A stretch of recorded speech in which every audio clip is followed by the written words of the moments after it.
All right, so in example 3, it says we're going to discuss the implications of obtaining a remainder of 0 when performing division of polynomials.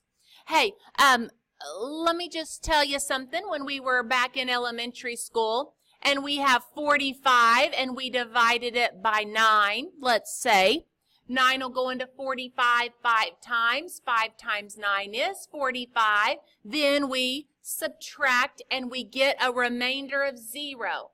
Because we had a remainder of 0, we would say 9 is a factor of 45, right? 45, one of the factors is 9, and actually it's 9 times 5, right? Okay? Then we'd further break that 9 down into 3 times 3, but that's for another story. Okay, so same thing can happen here when we are dividing polynomials. Okay, this one is written just a little bit different. Now, another way they could have said this is they could have said x cubed plus 64 divided by, and use that division symbol, x plus 4. It's the exact same thing as what we have here, okay? So it doesn't matter if they use the bar here to show division or if they use the little division symbol like they did on our other examples. Either way, we are setting this up as a long division problem. Inside is going to go our divisor, the x cubed plus 64. Now, we've got some missing terms. I'm going to fill in with a 0x squared and a 0x, and now I can write the plus 64. I'm going to be dividing that by x plus 4. That's my divisor. All right? Okay, so here we go. I'm going to erase this. This is just a different discussion. Okay, so how many times will x go into x cubed? Or what is x cubed over x? That will be x squared times.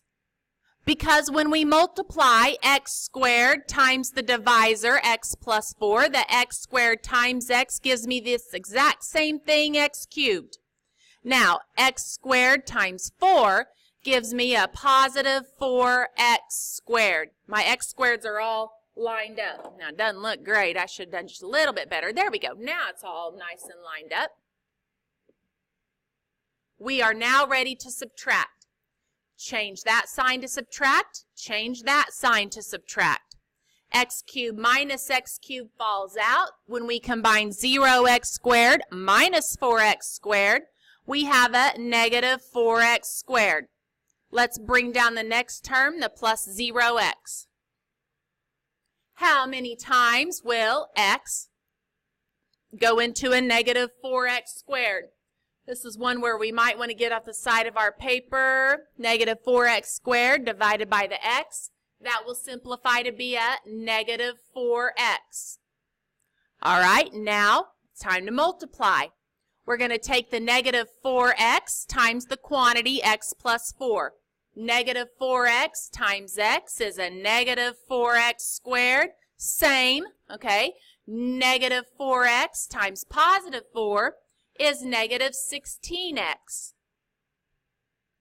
Time to subtract. So that becomes a plus, and that becomes a plus. Negative 4x squared plus 4x squared falls out, leaving us with a positive 16x, and now bring down the plus 64. Here we go. How many times will x go into 16x? Or we're asking, what is 16x over x? Well, it's just a positive 16. Multiply 16 times quantity x plus 4.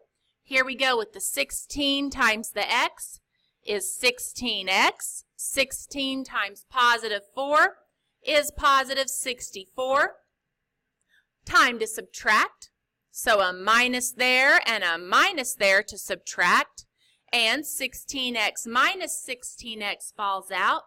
And we are left with 64 minus 64, a remainder of 0.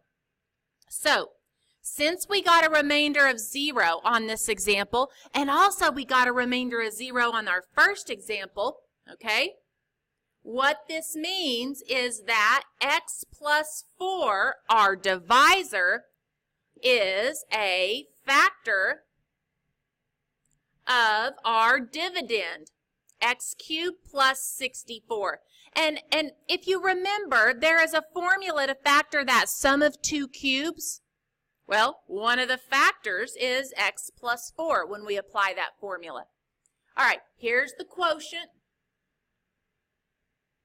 And so, if we want to kind of show how our little division algorithm works,